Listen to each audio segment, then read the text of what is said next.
Dios los bendiga, hermanos. Qué bueno es estar aquí otra vez. Dios es bueno y nos ha dado otra semana para poder venir y estar delante de ustedes para continuar nuestro estudio en el Sermón del Monte. Hoy vamos a cubrir dos partes del Sermón del Monte, dos áreas que Jesucristo habla a los discípulos que son muy importantes. Son tan importantes que Jesucristo nos da la advertencia de que podemos estar expuestos al infierno. También hay un punto que vamos a cubrir hoy con el favor de Dios que habla del matrimonio, que tiene unos elementos espirituales muy impactantes para la iglesia y para la humanidad. Bueno, comencemos donde los quedamos la semana pasada. Vamos a comenzar con Mateo, capítulo 5, versículo 21. Mateo, capítulo 5, versículo 21. La palabra de Dios dice así: Oíste que fue dicho a los antiguos, no mataréis, y cualquiera que matare será culpable de juicio. Pero yo os digo que cualquiera que se enoje contra su hermano será culpable de juicio, y cualquiera que diga necio a su hermano será culpable ante el concilio, y cualquiera que le diga fatuo quedará expuesto al infierno de fuego. Amén.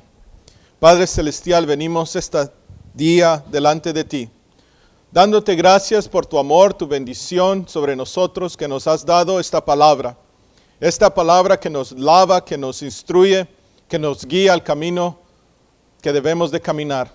Por favor, Padre Celestial, ayúdanos, ministra nuestras vidas, ayúdanos con tu Espíritu Santo para que recordemos, Señor, estas palabras todos los días y estar listos para tu venida. En el nombre poderoso de Jesucristo te damos gracias, Padre. Amén. Como acabamos de leer, hermanos, el Señor Jesucristo dice aquí: oíste que fue dicho a los antiguos, no matarás. Quisiera que pensáramos en esta palabra. ¿Por qué no dice Jesucristo, han leído? Y la razón que Él dice oíste es porque en los tiempos de Jesucristo la palabra era compartida por los escribas y los fariseos. Por eso ellos tenían tanto poder, porque ellos eran los que tenían acceso a la palabra de Dios, a esos pergaminos donde estaba escrita toda la ley y los profetas. Pero entonces cuando la gente quería recibir palabra, necesitaban ir a una sinagoga, y allí es donde ellos recibían el alimento espiritual, la guianza de Dios, los mandamientos, a través de la enseñanza o la predicación de los fariseos y los escribas. Por eso Él dice, oíste. Y viene Jesucristo en el versículo 22 y ocupa un término que dice, pero yo os digo que cualquiera que se enoje contra su hermano será culpable de juicio. En el versículo anterior había dicho que cualquiera que matare será culpable de juicio. Eso es lo que les dice en el Antiguo Testamento. Pero aquí Jesucristo viene a elevar la responsabilidad del prójimo con su vecino, del esposo con la esposa, a todos nosotros. Viene y los da una responsabilidad más alta. La semana pasada hablamos de que cómo debemos de cumplir nosotros la ley, y la debemos de cumplir en una manera de que nuestra justicia debe de ser mayor que la de los escribas y los fariseos. Entonces aquí Jesucristo viene a hablar de la ira, del enojo, de esta manera de nosotros manejarnos, sean incrédulos, cristianos. Siempre hay una batalla con el temperamento, con eso que viene de nuestra alma en las áreas de voluntad, de enojo, de sentimientos, donde nosotros peleamos algo y si no lo adquirimos, entonces nosotros los elevamos y empezamos a conducirnos en una manera donde maltratamos a las personas. Y en el Antiguo Testamento el juicio era para el que mataba. Pero aquí en el versículo 22 Jesucristo viene y aplica y dice, no es solo para el que mata que viene el juicio, sino para el que se enoja con su hermano o hermana. Y noten aquí en el versículo 22, dice, será culpable de juicio y cualquiera que diga necio. Noten ahí que la insulta es suficiente para uno a otro, es decir, una palabra necio. Hoy día hay mucho cristiano que usa la palabra menso o tal vez hasta puedan tratarse de estúpido. Pero esta palabra necio es más alguien que no entiende, y la palabra en Proverbios nos da muchos ejemplos del necio. Pero dice, será culpable ante el concilio, y cualquiera que diga fatuo, y esta palabra fatuo tiene un término más así como alguien que es, se podría decir, incapaz de comprender y tomar acción correcta. Es un insulto más elevado que necio. Y dice, quedará expuesto, notemos aquí, y esto es la razón porque la enseñanza de hoy día tiene dos elementos muy importantes. Jesucristo no está diciendo que no recibirá galardón, que no entrará al reino de Dios, sino lo que está diciendo es, quedará expuesto al infierno de fuego. Muchas veces no hablamos de estos términos en la Biblia, de esta enseñanza, de que nosotros no los debemos de enojar. Y hay muchas ideas de esto y dicen, no, si me dieron razón, ¿por qué no me voy a enojar?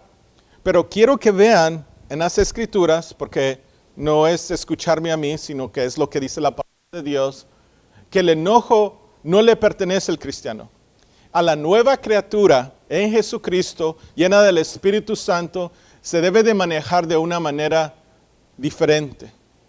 Tiene que producir ese fruto de gozo, paz y amor.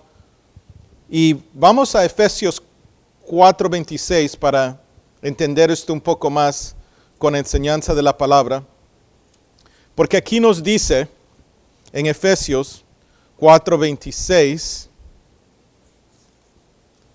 un versículo, vamos a leer, empezar con ese, que muchas veces es usado por los maestros y los pastores para guiar al rebaño, que está bien que los airemos, pero no pequemos. Pero es bueno que entendamos que el enojo es pecado. Entonces, vamos a ver, ¿qué dice aquí? Airaos, pero no pequéis. No se ponga el sol sobre vuestro enojo. Queriendo decir, nosotros no debemos de enojarnos y acostarlos con ese enojo o llevar ese enojo de un día al otro. 27. Ni deis lugar al diablo. Noten aquí cómo Pablo en Efesios está explicando que darle lugar al diablo es enojarse. Versículo 28.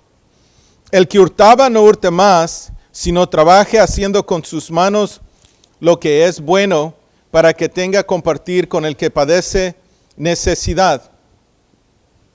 Ninguna palabra corrompida, aquí es un versículo muy importante, ninguna palabra corrompida salga de vuestra boca, sino la que sea buena para la necesaria edificación, a fin de dar gracia a los oyentes.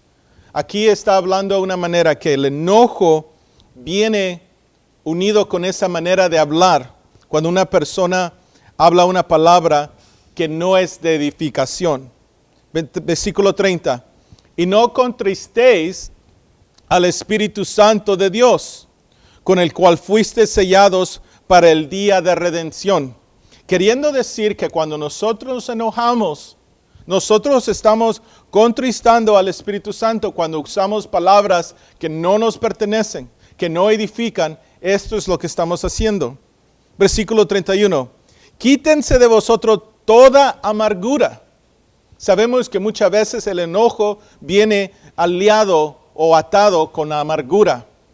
Se enoja el esposo, la esposa, y se lleva una semilla de amargura allí, que se transfiere a veces por días, meses y años, y eso no permite, no limpia el campo en el hogar, en la escuela, en el trabajo, para que la gloria de Dios o la bondad de Dios, el amor de Dios, la paz de Dios, el gozo de Dios esté allí, porque está esa semilla de amargura, ese enojo.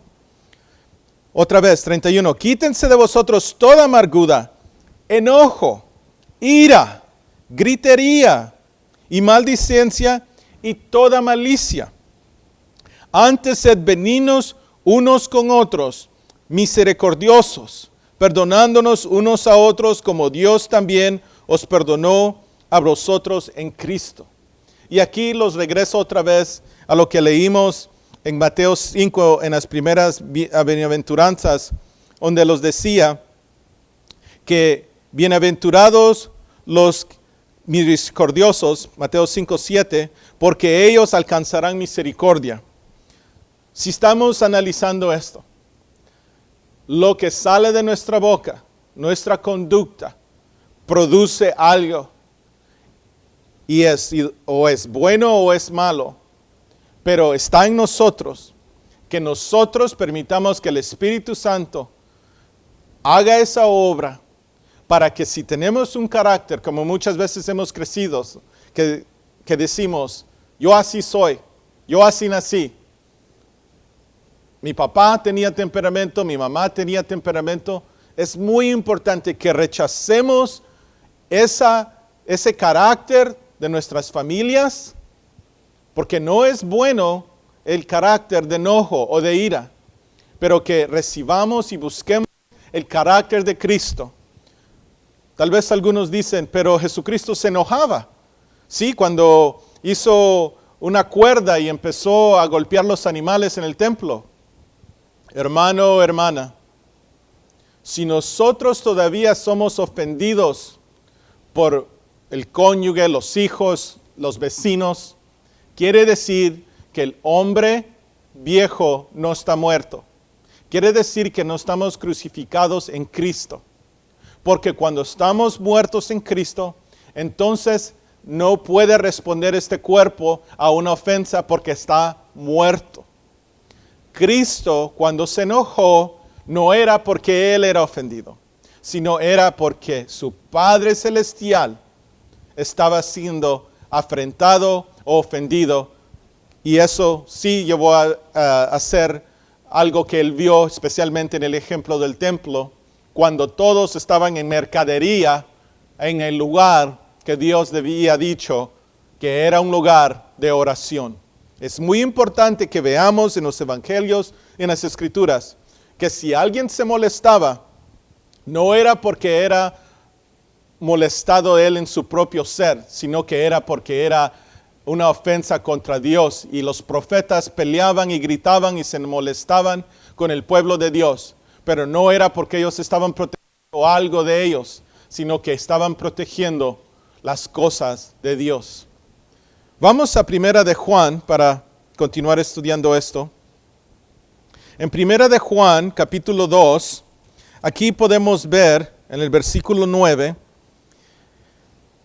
que el apóstol San Juan nos da otra medida de entender esto un poco parecida a la manera que Cristo lo habló. Si recordamos cuando leímos en Mateo 5:21, Jesucristo comparó el matar al enojo. Veamos aquí, Primera de Juan, capítulo 2, versículo 9. Dice así: el que dice que está en la luz y aborrece a su hermano, está todavía en tinieblas. El que ama a su hermano, permanece en la luz y en él no hay tropiezo. Pero el que aborrece a su hermano, versículo 11, está en tinieblas y anda en tinieblas y no sabe a dónde va, porque las tinieblas le han cegado los ojos. Caminar en Jesucristo, caminar en el Espíritu Santo, significa que estamos caminando en una manera que Estamos usando nuestros ojos espirituales, nuestros oídos espirituales y nuestra alma está siendo ministrada por el Espíritu Santo. Queriendo decir, nosotros no podemos usar estas palabras de aborrecer a alguien. Porque no sabemos nosotros si al aborrecer a alguien estamos trayendo una consecuencia para nosotros. Porque el que tiene la venganza es Dios. El que juzga es Dios. Él es el justo juez. No nos pertenece a nosotros a odiar o aborrecer a alguien, especialmente a un hermano. Si alguno de nosotros estamos en una iglesia y sentimos estos sentimientos de yo siempre estoy molesto con este hermano o hermana, si estamos viviendo en un hogar donde tenemos esta amargura, este aborrecimiento, no puedo ni aceptar, no puedo ni ver, eso es estar en las tinieblas, y lo dice la palabra de Dios, lo acabamos de leer, porque las tinieblas le han cegado los ojos. Es muy importante que rechacemos toda amargura, todo aborrecimiento, toda ira, todo enojo. Rechacémoslo y pidámosles a Dios que haga esa obra en nosotros, a cambiarnos y regenerarlos, a producir una persona que camina como Jesucristo camina en la luz. Vamos al último ejemplo para este versículo. Colosenses 3, 5.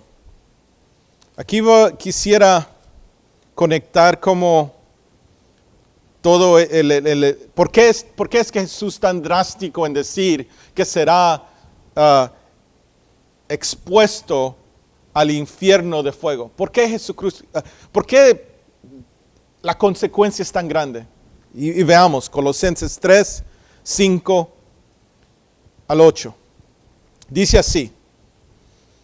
Otra vez el apóstol Pablo hablándole a la iglesia de Colose. Haced morir pues lo terrenal en vosotros. Noten ahí. Hay algo terrenal en nosotros. Ese hombre viejo tiene que morir. Y la siguiente palabra dice, fornicación, impureza, pasiones desordenadas, malos deseos y avaricia. Y aquí en un paréntesis, avaricia que es idolatría, porque es amar a las riquezas más que amar a Dios. Continuemos. Cosas por las cuales, noten aquí, la ira de Dios viene sobre los hijos de desobediencia. Entonces nos ha dado la lista ahí Pablo de cosas, acciones, características, frutos que son de los hijos de Dios. Que son de los hijos de desobediencia y no de los hijos de Dios. Versículo 7. En las cuales vosotros también anduviste en otro tiempo, cuando vivías en ellas.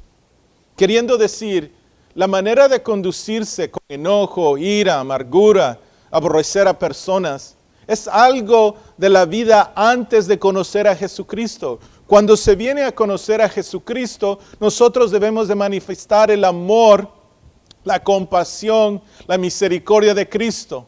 Ser gentiles y suaves, porque allí es cuando nosotros empezamos a usar un lenguaje que está sazonado con gracia, porque el oyente al escuchar que nuestra manera de hablar no es ofensiva y es atractiva, entonces viene y quiere esa persona conocer más de Dios, más de Jesucristo. Y esto es algo que no viene de un día a la noche, sino que toma tiempo.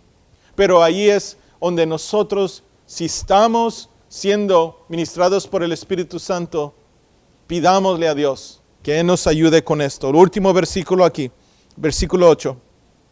Pero ahora dejad también vosotros todas estas cosas. Noten aquí, está conectando, porque dice también, dejad también todas estas cosas. Ira, enojo, malicia, blasfemia, palabras deshonestas de vuestra boca. Muchas veces podemos orar, podemos ministrar, sea con evangelismo o enseñanza o una predicación. Y muchas veces se nos pide también que nosotros oremos por la sanación de alguien, que saquemos a un espíritu maligno, pero no se lleva a cabo. Y una de las razones es porque lo que sale de nuestra boca tiene poder, especialmente si somos cristianos, tiene poder. El que ha nacido de nuevo y tiene el Espíritu Santo viene a tener poder en él. Pero si, como dice Santiago, si la fuente de agua está produciendo agua amarga, ¿cómo esa fuente va a poder dar agua dulce? No puede. Es muy importante que el cristiano limpie su lenguaje, y el enojo es una de las maneras que puede traer un lenguaje al cristiano. Si acordamos en Mateo 5, 21 y 22, Jesucristo dijo que el que lo insultara de necio de fatuo.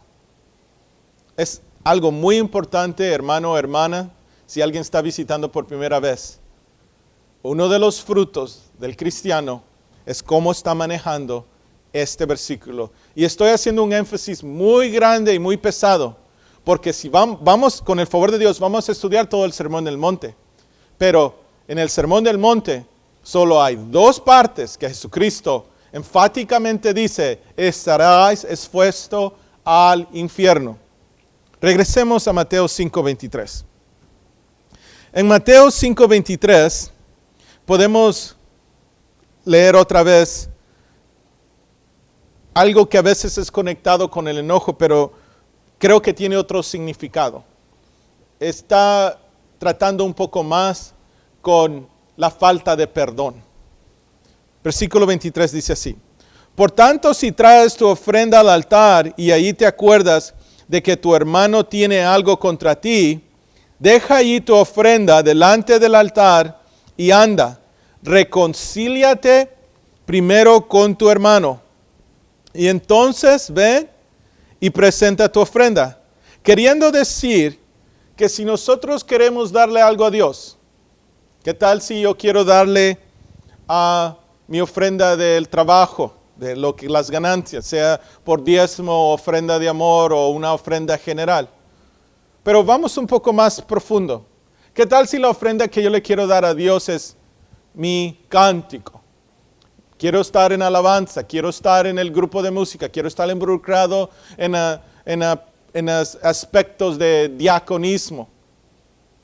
Pero si nosotros no estamos en una condición adecuada, aquí nos dice que primero tenemos que arreglar lo que tenemos mal con nuestro prójimo. Otra vez, 24. Deja ahí tu ofrenda delante del altar y anda, reconcíliate primero con tu hermano. Y entonces ven y presenta tu ofrenda, queriendo decir, no podemos tomar ese paso adelante en ese ministerio, en dar esa acción, si no estamos arreglando lo que está mal entre hermanos. Versículo 25. Ponte de acuerdo con tu adversario pronto, entre tanto que estés con él en el camino, queriendo decir, este camino de esta vida terrenal. Porque cuando se acabe el camino, es cuando estamos delante de Dios. No sea que el adversario te entregue al juez y el juez al alguacil y seas echado en la cárcel. De cierto te digo que no saldrás de allí hasta que pagues el último cuadrante. Tal vez harán esa pregunta y dirán, ¿cómo sabré o cómo se llevará a cabo esa medida de si ya pagó el último cuadrante? Yo digo que la mejor manera de ver esto es decir, si tengo algo contra alguien, no quiero llevar nada en el camino, no quiero llevar nada a ese día de juicio delante de Dios, delante de Jesucristo. Quiero arreglar esas cosas, porque no quiero empezar a tratar de medir y decir, ya pagué todo, ahora puedo salir de la cárcel. Y eso es algo de meditar. ¿cuál es la cárcel? ¿Habrá un lugar donde podamos tener escape? Bueno, vamos a Mateo 18. Este punto de tener algo contra los hermanos es algo que ha sucedido desde el principio. Viene el cristiano, acepta a Jesucristo, es bautizado, viene y tal vez busca de la llenura del Espíritu Santo o tal vez no, pero de cualquier manera va a tener un encuentro o un tiempo de tribulación o de dificultad en una iglesia. Porque en esa iglesia están los que están caminando en esa santidad, en esa llenura del Espíritu Santo. Y hermano y hermana, y yo lo admito, esos son muy pocos. Quisiera yo considerarme uno de ellos, pero no puedo. Es una santidad tan linda por una comunión que estar con Cristo que muchos no pueden llegar. Los grandes hombres de Dios sí lo han llegado. Pero hay otros también en iglesia que son cristianos carnales. Esto es lo que Jesús estaba dando la advertencia. Que esos carnales no deben de manejarse en ese enojo, en esa amargura y tampoco tener algo contra el hermano. Entonces, en el tiempo de Jesucristo, los discípulos sí tenían ese roce y tenían esas dificultades. Entonces, también posiblemente hasta tenían esa cuestión con su hogar o con los escribas o los fariseos. Me imagino que todos aceptaban a Nicodemo, quien habló en secreto con Jesús. Pero estos discípulos, estos apóstoles, tuvieron una plática con Jesús y él les explicó esto de tener algo contra el hermano. Mateo 18, versículo 15, disculpen. Mateo 18, versículo 15. Por tanto, si tu hermano peca contra ti, y ve y repréndele, estando tú y él solos.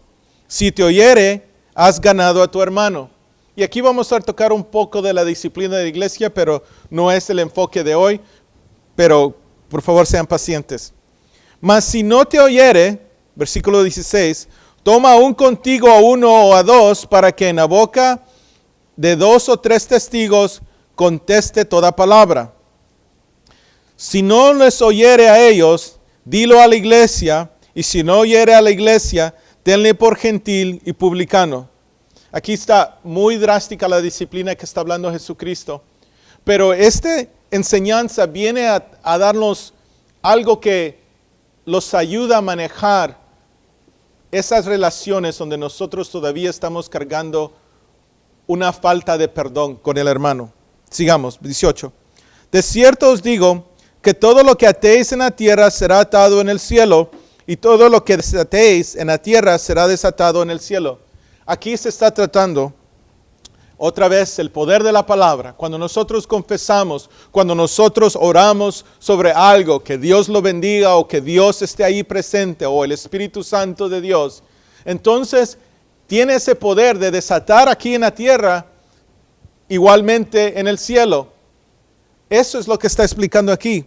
Entonces, si alguien dice, pecó contra el otro, se tiene que resolver, se tiene que arreglar. No se puede dejar así, porque entonces deja algo atado aquí en la tierra y también en el cielo. Y no queremos tener tanta lista, tantos cargos contra nosotros para este día de juicio. Versículo 19.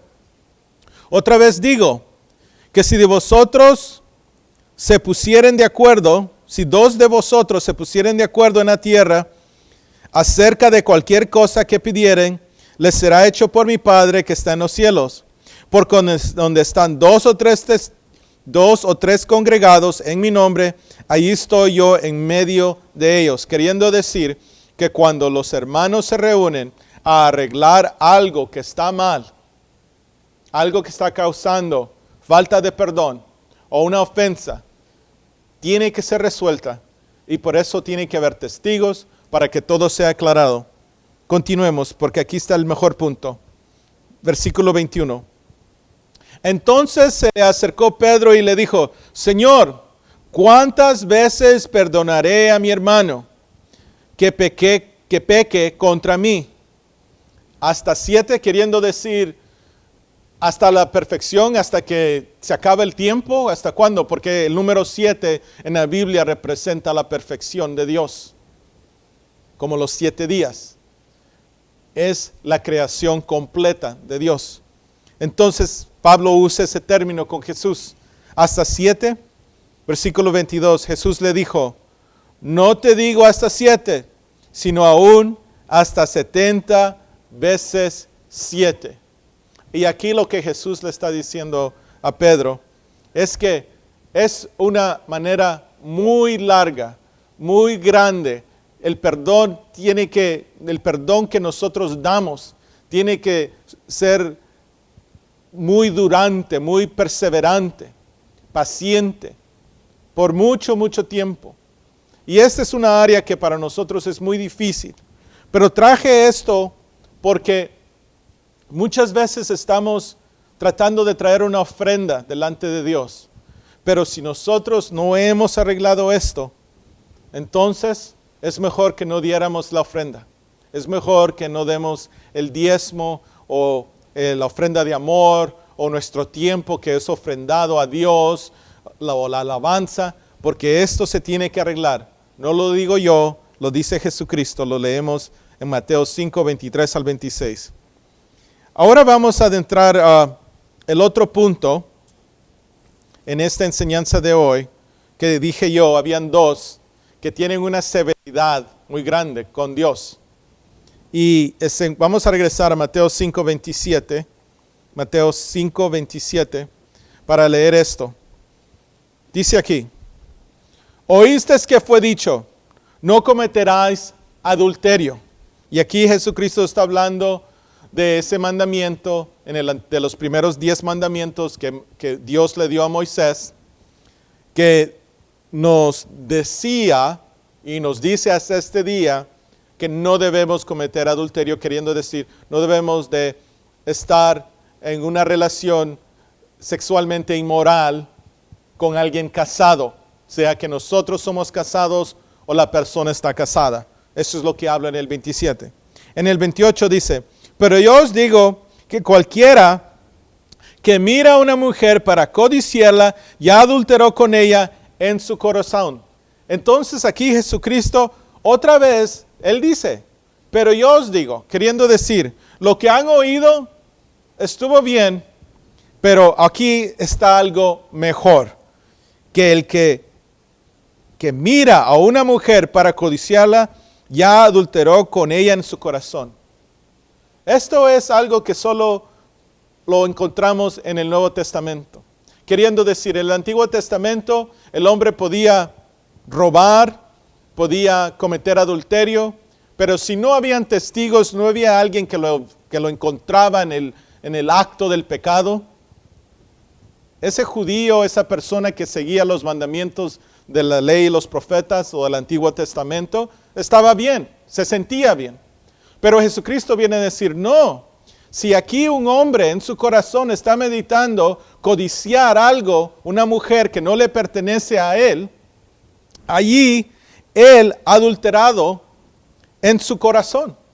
Y por eso dije la semana pasada, sí hay 613 mandamientos en el Antiguo Testamento, pero el número de mandamientos y estatutos y enseñanzas que Dios nos da en el Nuevo Testamento es más grande. Continuemos. Por tanto, si tu ojo derecho te es ocasión de caer, sácalo y échalo de ti, pues mejor te es que se pierda uno de tus miembros y no que todo tu cuerpo sea echado al infierno.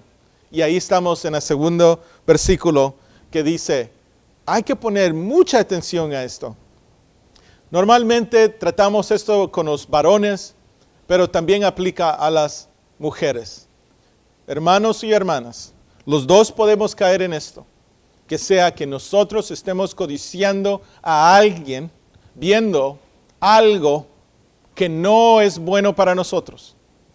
Y si leímos en el versículo 28, dice, ya adulteró con ella en su corazón, queriendo decir, lo que hacemos con nuestros ojos, Dios lo está viendo, lo que meditamos en nuestro pensamiento, Dios lo sabe y eso trae una consecuencia muy severa y dice, sería mejor que pierdas tu ojo o uno de tus miembros y que no todo tu cuerpo sea echado al infierno. Por eso quería hablar de estos versículos. Son enseñanzas, discipulado, que muchas veces no es enseñado a su profundidad y esto tiene severas consecuencias. A veces nos enfocamos en que alguien fuma, o el hermano para cada vez día festivo se toma su cerveza, o toman vino cuando están celebrando cumpleaños. En la palabra de Dios no se va a encontrar que alguien hable tan fuerte contra esas cosas como fumar o la manera de vestir, pero sí habla muy fuerte contra el enojo y contra esto, codiciar a alguien en una manera inmoral. Continuemos. Y si tu mano derecha te es ocasión de caer, córtala y échala de ti, pues mejor te es que se pierda uno de tus miembros y no que todo su cuerpo sea echado al infierno. Lo repite, hermano, hermana, 2 veces en el versículo 29, en el versículo 30, que tu cuerpo sea echado al infierno. Y sí, Jesucristo está hablando algo muy enfatizado, muy drástico, pero esta es la manera que lo debemos de ver. Y noten que sabio es Jesucristo. Dice, tu mano, muchas veces este pecado de codiciar se lleva a producir ese fruto de pecado usando las manos. Eso es lo que Jesucristo está trayendo a la luz aquí. Está hablando muy fuertemente contra esta área de nuestra conducta espiritual. Vamos a otros versículos en el Nuevo Testamento que nos ayudan. Antes del Nuevo Testamento, vamos al Antiguo Testamento para que veamos cómo en el Antiguo Testamento hay un ejemplo excelente donde David, el salmista, el rey de Judea, el que donde Jesucristo desciende, cayó muy mal, en una manera muy mal, y codició y pecó contra Dios, y la consecuencia fue muy severa. Segunda de Samuel, capítulo 11, versículo 2. Leamos. Y sucedió un día, al caer la tarde, que se levantó David de su lecho y se paseaba sobre el terrado de la casa real. Y vio desde el terrado a una mujer que se estaba bañando, la cual era muy hermosa. No sé si aquí muchos pueden meditar en cómo las imágenes en Instagram y Facebook, ¿verdad? Los ponen tal vez en esa terraza, porque de nuestra casa estamos viendo a los que están allá afuera por esas fotografías o esos videos. Y cuidado aquí. Versículo 3. Envió David a preguntar por aquella mujer y le dijeron, aquella es Betsabé, hija de Eliam, mujer de Urías Eteo. Y envió David mensajeros y la tomó y vino a él y él durmió con ella. Luego ella se purificó de su inmundicia y se volvió a su casa. ¿Qué ha pasado aquí? David ha estado luchando por tantos años contra filisteos, contra Saúl, contra todos. Dios le ha dado la victoria contra Goliat, contra Saúl, contra los filisteos.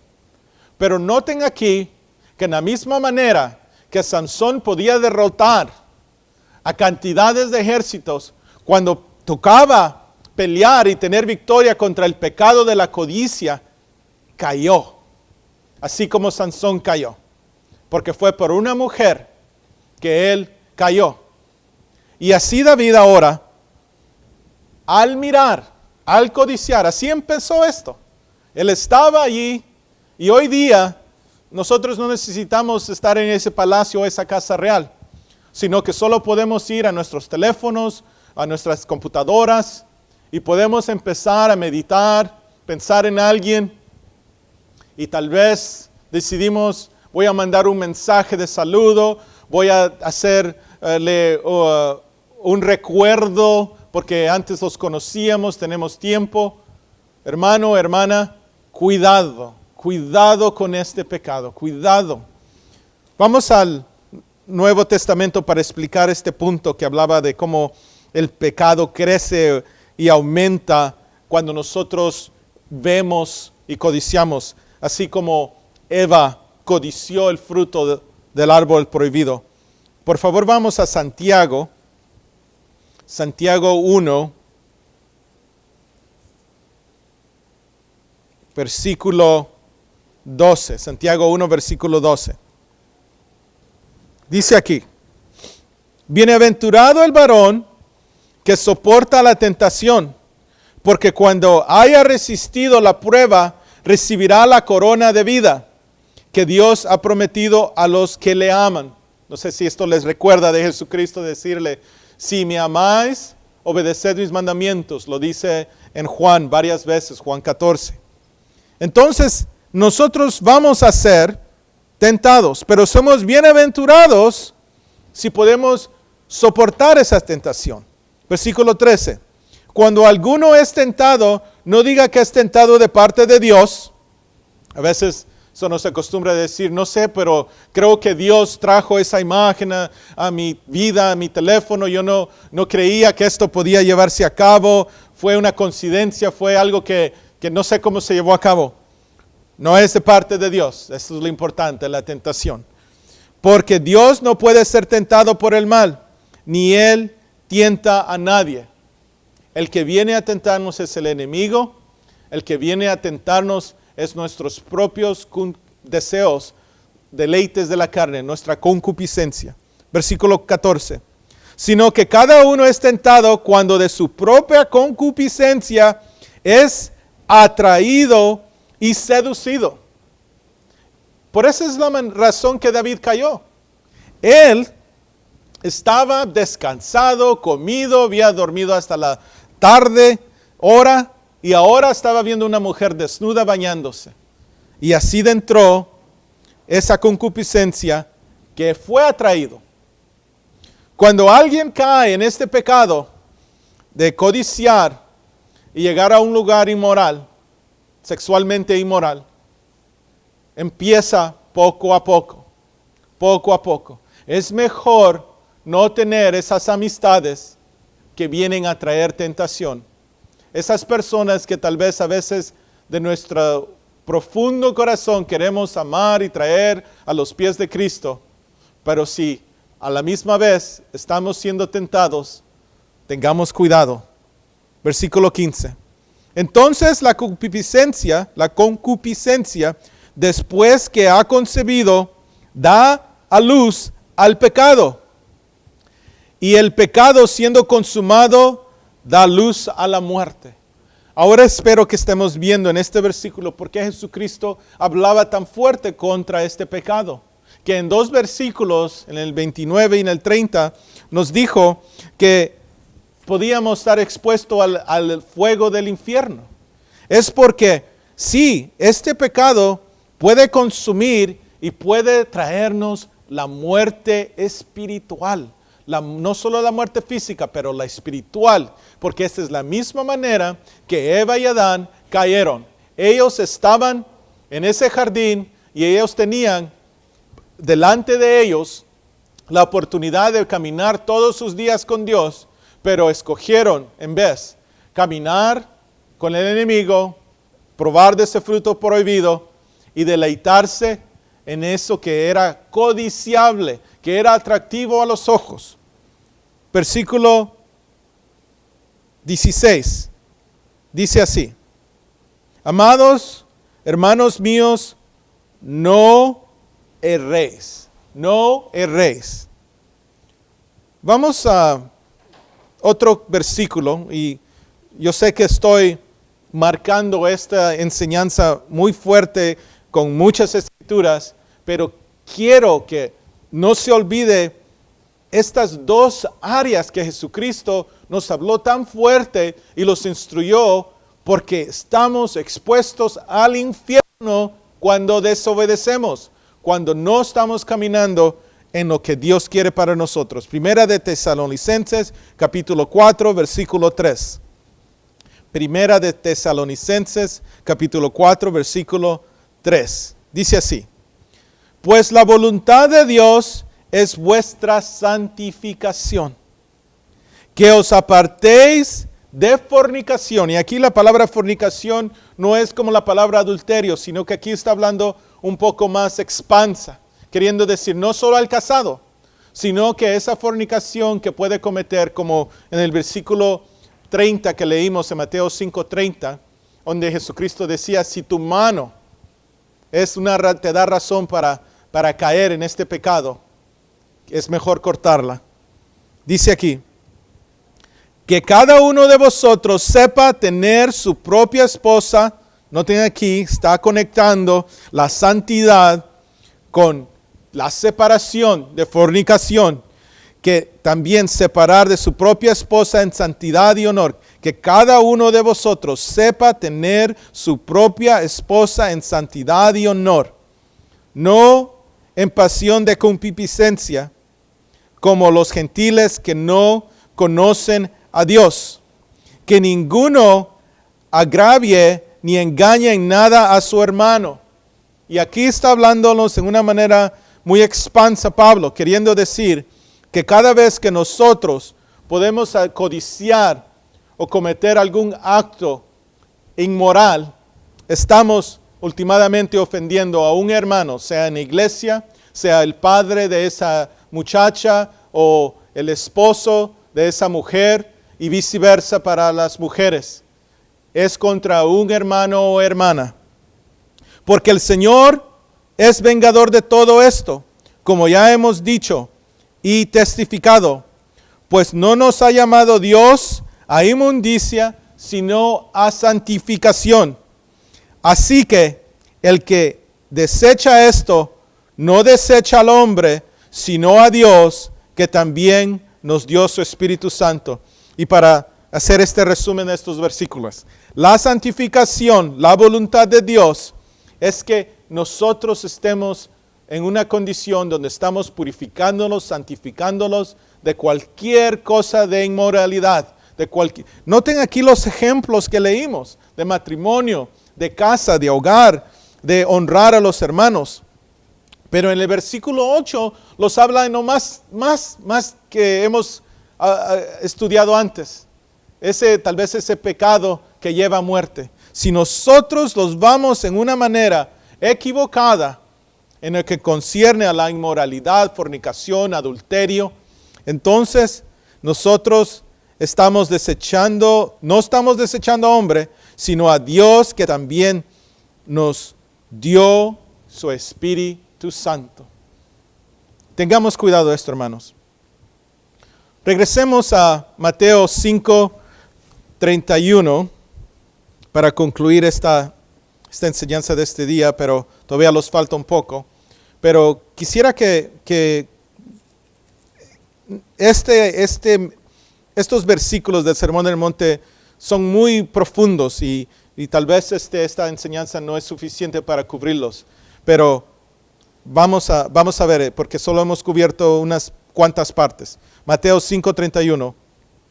También fue dicho, Jesucristo aquí hablando, cualquiera que repudia a su mujer, dele carta de divorcio. Noten aquí, Jesucristo otra vez hablando de alguien ha dicho, no dice alguien ha escrito. Ya hablamos ese punto antes. Pero yo os digo que el que repudia a su mujer, a no ser por causa de fornicación, queriendo decir, si la razón que está separándose de su mujer es porque ha habido una inmoralidad, algo sexual inmoral que ha traído una condición espiritual, porque esto tiene que ver con lo espiritual. Cuando el hombre y la mujer son unidos, se hacen una carne, y esa carne es para Dios y es unido en Dios. Entonces esta fornicación aquí tiene una consecuencia muy grande.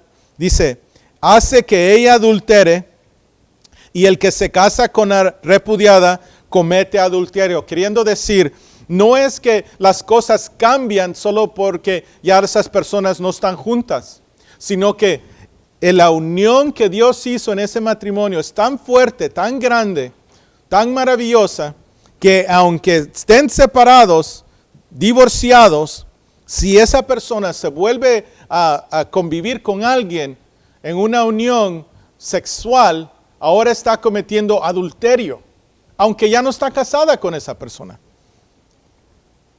Dice en el versículo 32, leímos en el 32, comete adulterio. Vamos a Malaquías 2, por favor. Muchas veces en el Antiguo Testamento no hay suficientes, no hay muchas escrituras que le explican cómo Dios valora el matrimonio. Y lo vamos a ver en el Antiguo Testamento y en el Nuevo. Malaquías 2, versículo 14. Dice así. Mas dijeres, ¿por qué? Porque Jehová ha atestiguado entre ti y la mujer de tu juventud, contra la cual has sido desleal, siendo ella tu compañera y la mujer de tu pacto. Noten aquí como el profeta Malaquías está hablando de algo que le molesta a Dios de grande manera. Le molesta en una manera porque hay una deslealtad entre esposo y esposa. Y sí sé que Moisés permitió el divorcio, pero Jesucristo dijo eso en Mateo, que era por la dureza del corazón.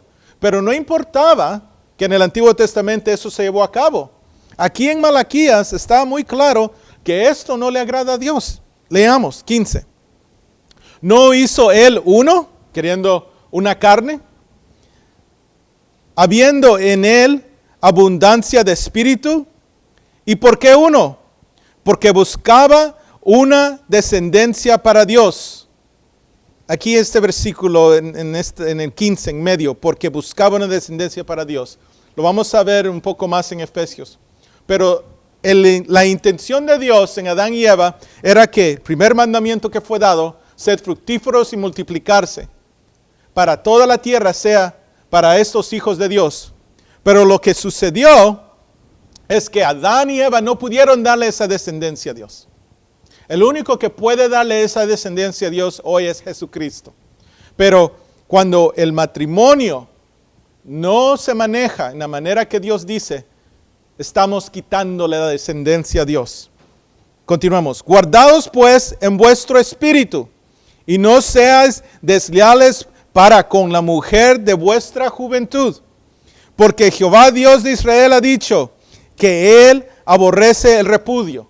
Y esa palabra repudio es como eso del divorcio. Separación de decir, sí, Dios unió a nosotros dos, pero cambiaron las situaciones, pasaron los años, ahora ella gana más que yo, ahora tenemos los hijos ya grandes. Hermano y hermana, en este aspecto no podemos estar negociando con Dios. Y lo vamos a ver en el final en Efesios 5, ¿por qué? Y al que cubre de iniquidad su vestido. Noten aquí cómo Dios compara ese divorcio como cubrirse de iniquidad, la vestidura, queriendo decir, esa persona en su condición espiritual no está bien, está en iniquidad. Dijo Jehová de los ejércitos, guardaos pues en vuestro espíritu y no seas desleales. Aquí en Malaquías nos enseña el profeta que la condición espiritual de los hijos y hijas de Dios en matrimonio es una condición espiritual que se tiene que guardar en lealtad, no deslealtad. Pero en Efesios 5, y como dije antes, tal vez no le hacemos justicia en el tiempo que tenemos hoy, pero tal vez un día podemos profundizarnos. Vamos a Efesios 5. Pablo viene a darnos una enseñanza más profunda, algo que en el Antiguo Testamento no se entendía, que el matrimonio tiene un elemento espiritual que nos enseña a la tierra, al mundo, de algo que está sucediendo en el cielo. Veamos, Efesios 5, 21. Dice así, Efesios 5, 21. Someteos unos a otros en el temor de Dios. Noten allí que nos está diciendo, someteos unos a otros en el temor de Dios. Las casadas, estén sujetas a sus propios maridos como al Señor. En el versículo 22 muchas veces a los varones les gusta explicarles a las esposas que estén sujetas a sus propios maridos. Pero no se los olvide que en el versículo anterior, en el 21, dice, someteos unos a otros. Queriendo decir, esposa y esposo, los dos tienen que someterse a alguien, y es a Dios. Versículo 23, porque el marido es cabeza de la mujer, así como Cristo es cabeza de la iglesia. Despacio. Porque el marido es la cabeza de la mujer, así como Cristo es la cabeza de la iglesia. Aquí vienen a empezar a enseñarlos Pablo la importancia de la sujetación en el hogar, la condición espiritual en el hogar y el significado que tiene que ver con Cristo y la iglesia. Muchas veces las iglesias no prosperan. Y la razón que no prosperan es porque la condición en el matrimonio está mal. Entre los congregantes, entre los hermanos y hermanas, están teniendo esa batalla de sujetación. Están peleando algo y se manifiesta en la iglesia, en el cuerpo. Esto no es algo que puede ser escondido. Aquí lo está diciendo. Así como Cristo es la cabeza de la iglesia, la cual es su cuerpo y Él es su Salvador. Noten la unión, matrimonio y iglesia. Versículo 24. Así que como la iglesia está sujeta a Cristo, y todos diríamos amén, así también las casadas lo estén a sus maridos en todo. Tal vez no hay mucho amén ahí. Continuemos. Maridos, amad a vuestras mujeres. Muchas veces la razón que el matrimonio está en malos caminos, en malos pasos, con tanto tropiezo, que últimamente afecta a los hijos y hijas, y en la condición que ellos crecen, en la condición que ellos empiezan a vivir su vida en su matrimonio, es porque es lo que aprendieron en esa iglesia, con esos matrimonios, uno de ellos siendo sus padres, y que los padres de familia, los maridos, no aman a su mujer. Ese es algo de meditar, hermano o hermana. Pero eso es el hilo. La descendencia de Dios está conectada. Por eso no hay mucho joven en las iglesias. Todos se van. Porque en su casa están viendo la manera que se conduce el hombre y la mujer. Espero que estemos viendo ahora por la importancia, porque en el Sermón del Monte Jesucristo dice, no al divorcio. Continuemos. Maridos, amad a vuestras mujeres, así como Cristo amó a la iglesia y se entregó a sí mismo por ella. No hagamos esa pregunta, que si el esposo o la esposa se entregaría uno por el otro. Pero hagamos la pregunta, que si el esposo se entregaría, así como Cristo se entregó por la iglesia. Esa es buena pregunta. A veces nosotros queremos tratar de dar testimonio de cómo somos buenos varones. La mejor persona para dar testimonio que cómo estamos con Dios es nuestra esposa. Si ella no se siente amada, si no se siente confortada, protegida, segura, está muy mal el testimonio que estamos dando delante de Dios y no estamos manejando nuestra vida como Cristo ama a la iglesia. Versículo 26. Para santificarla, habiéndola purificado en el lavamiento del agua por la palabra. Y aquí está bien claro que el esposo tiene que ser el que lleva la batuta o toma la responsabilidad de enseñar a su casa, enseñar a sus hijos, enseñar a su esposa la palabra. Pero más importante en este versículo, que purifique a su esposa con la palabra de Dios. Versículo 27. A fin de presentársela a sí mismo una iglesia gloriosa. ¿Qué pasó aquí? De repente estamos hablando del hombre y su esposa y ahora vemos aquí, a fin de presentarla a sí mismo una iglesia gloriosa que no tuviese mancha ni arruga ni cosa semejante, sino que fuese santa y sin mancha. Esa es la condición para la iglesia por parte de Cristo, pero también la condición de la esposa por parte del esposo, la cabeza del hogar. Versículo 28. Así también los maridos deben amar a sus mujeres como a sus mismos cuerpos. No hagamos esa pregunta porque tal vez duele. ¿Estamos amando nuestro cuerpo en la misma manera que ama a su mujer, a sí mismo se ama? El que ama a su mujer, a sí mismo se ama. Versículo 29. Porque nadie aborreció jamás a su propia carne, sino que la sustenta y la cuida, como también Cristo a la iglesia. Otra vez la unión, hablando del matrimonio, hablando de la iglesia. Sí, Cristo nos sostiene, hermanos. Cristo es nuestra fortaleza. Cristo es nuestro refugio.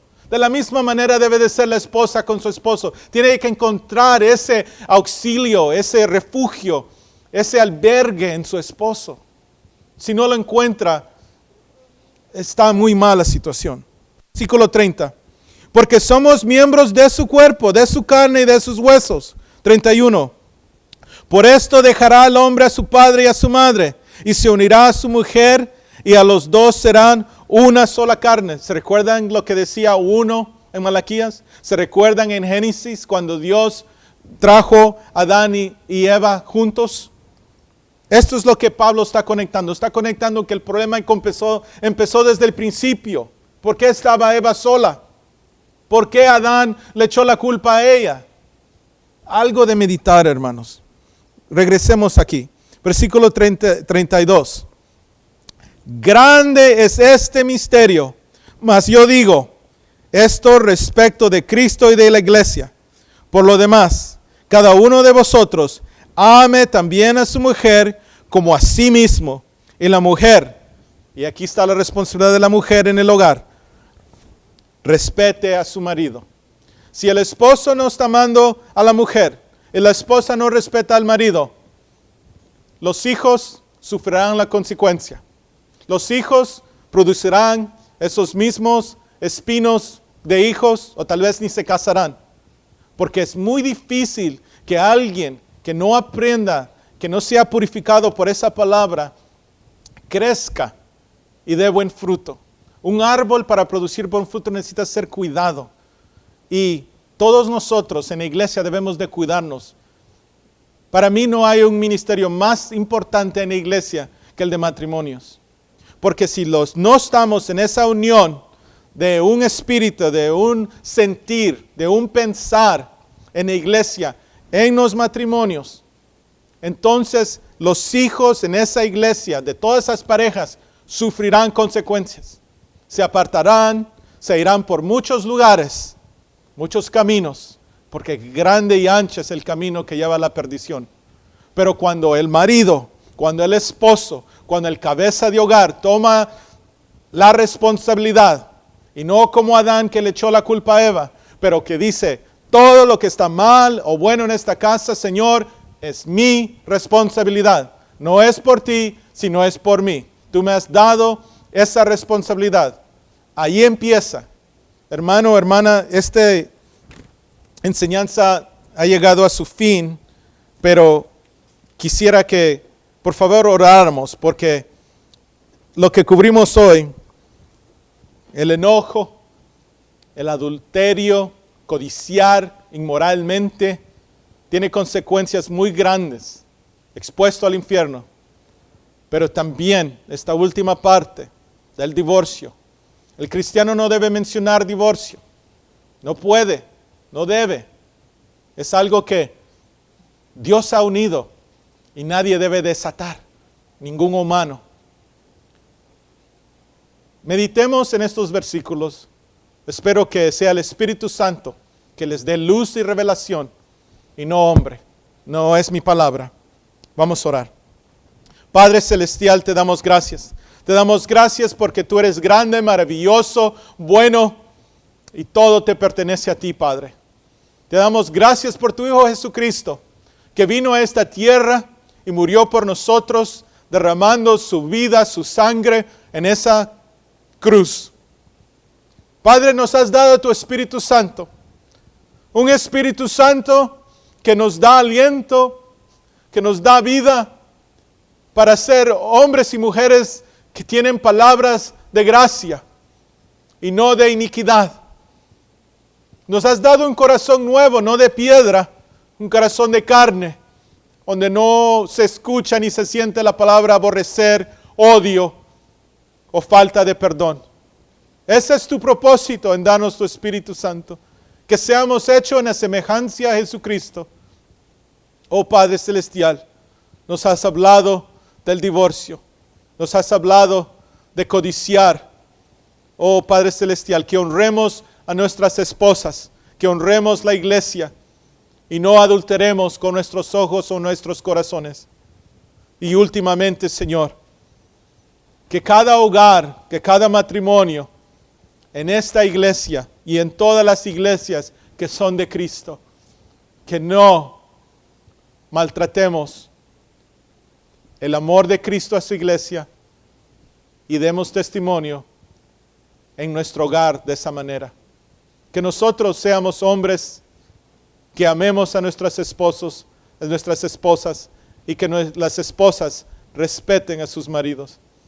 Oh Padre Celestial, ayúdanos a entender este misterio de la iglesia, este misterio del matrimonio, que produzcamos una descendencia de Dios, que agrademos al Padre con nuestra conducta en nuestro hogar y en la iglesia. En el nombre de Jesucristo pedimos esto. También pedimos, si alguien está viendo este mensaje y no conoce de Cristo, que se acerque a alguien que lo lleve a los pies de Cristo y haga esa confesión y se bautice, y que también busque la llenura de su Espíritu Santo para ser una persona, una criatura nueva. Padre, te damos gracias y pedimos todo esto en ese nombre poderoso de Jesucristo. Amén. Hermanos, visiten nuestra página fuentedeaguaviva.org y que Dios los bendiga. Hasta la próxima vez, si Dios nos permite.